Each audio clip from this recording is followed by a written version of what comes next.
What's up, Grip Nation? It's Ian here from Grip Mat again, and this week we are headed to Rocco's garage where he's going to teach us a little bit about replacing spark plugs on one of his clients' vehicles. He's also going to do a couple other things that he's going to show you how, but let's go over there and see what he has to say. For the sake of social distancing, because I'm inside my client's vehicle, I'm going to remain gloved and covered here.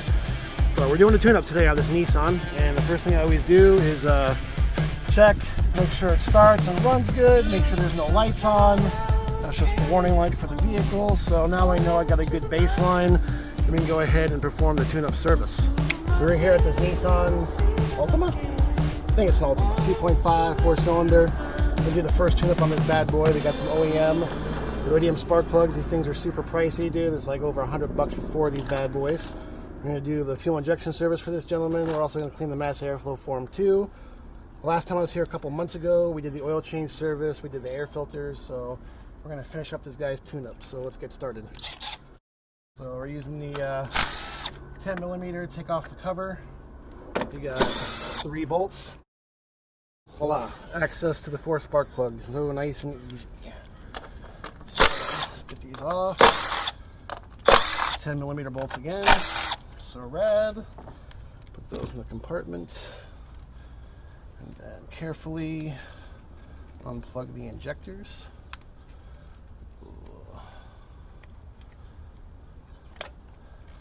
Alright, they look good. They're nice and dry. I don't see any cracks. Very nice.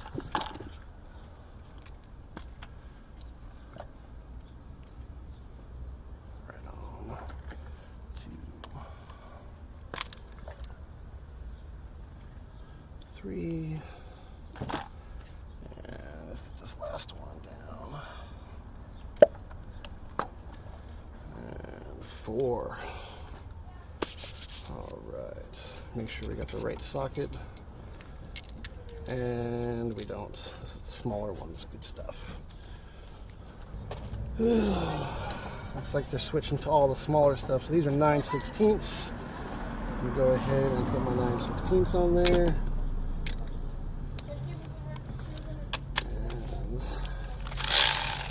Ahead and break these loose.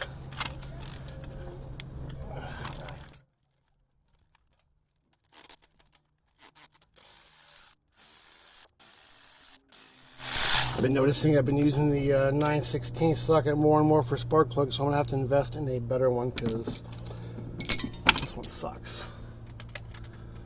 Let's take out these spark plugs.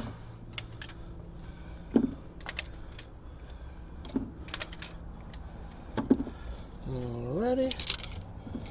You can see these are a little worn around the edges compared to the new ones.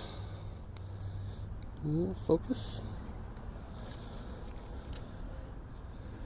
Alright, let's get these bad boys put in. So every mechanic's gonna have an opinion about anti-seize on spark plugs, and you know what?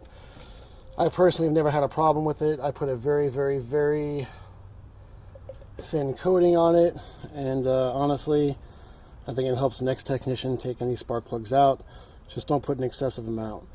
If you put too much on, it could drip down through the threads and get onto the spark plug itself and cause misfire problems, but I personally have never experienced it. So I'm going to keep doing what I'm doing and apply it liberally. My handy dandy spark plug tool here.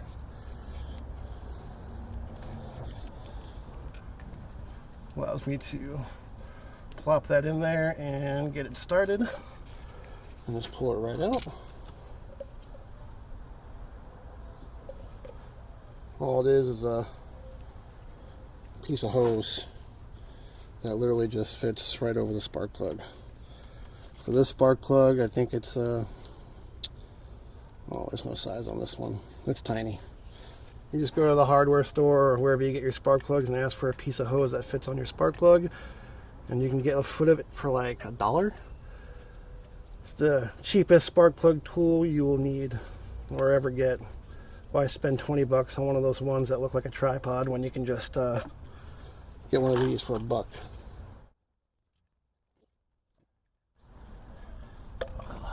Alright. And I don't mind taking them off with power tools, but putting them back on I definitely do by hand. So I'm going to put the stuff away that I'm not using anymore, which is going to be this stuff. I'll come back with my 3/8 ratchet. This is one of my favorite ratchets. So torque spec for this, I don't know if you guys can see that, 14 foot-pounds for the spark plugs. So that's what we're going to do, torque them down to 14 foot-pounds. Alright, go ahead and put these ignition coils back on, and then go ahead and clean the mass airflow sensor out. These 4 10mm.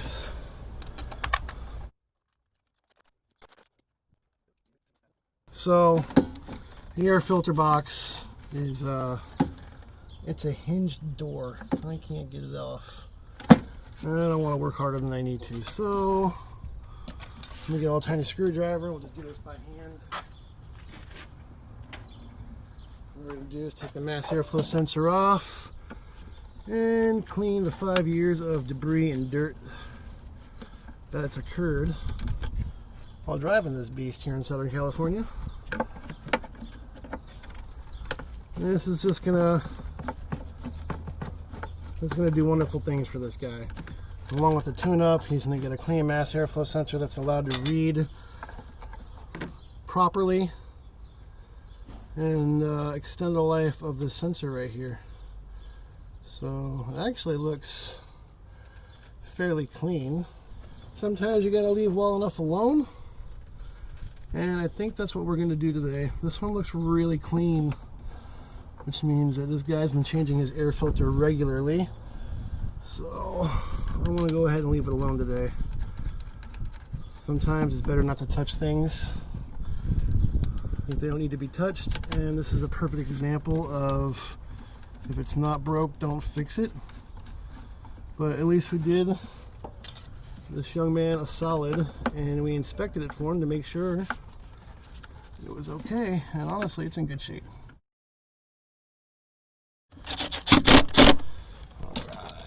I'll flip you guys around over here,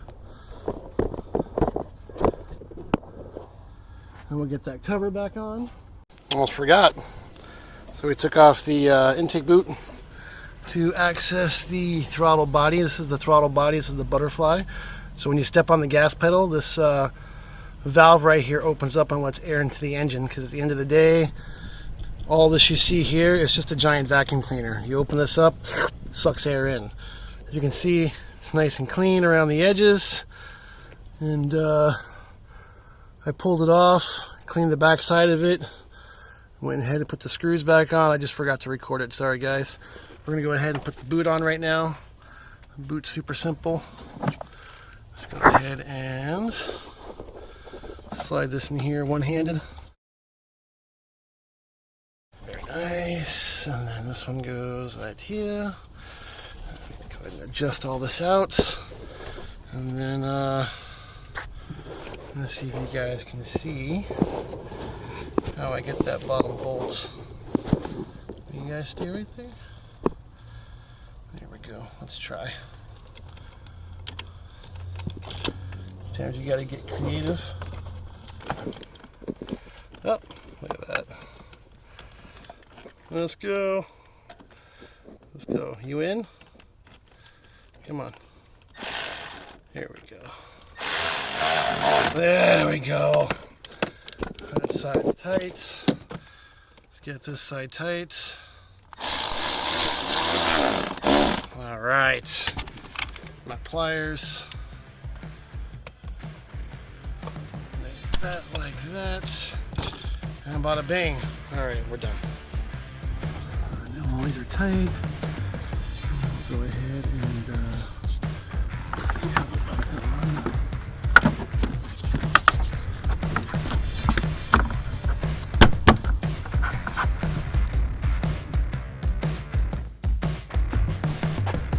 Grab a long screwdriver.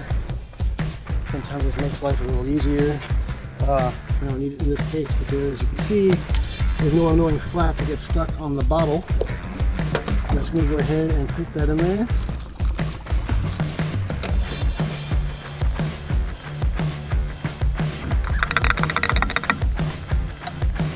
And close this up.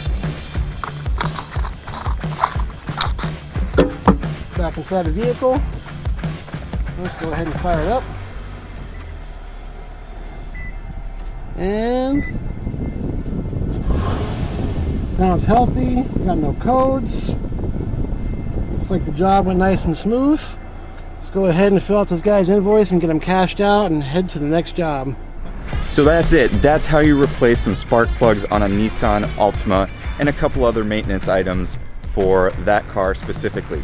If you want to check out more videos, we have some more on our channel. Be sure to subscribe for weekly videos like this, and we can't wait to see you in the next one. Have fun.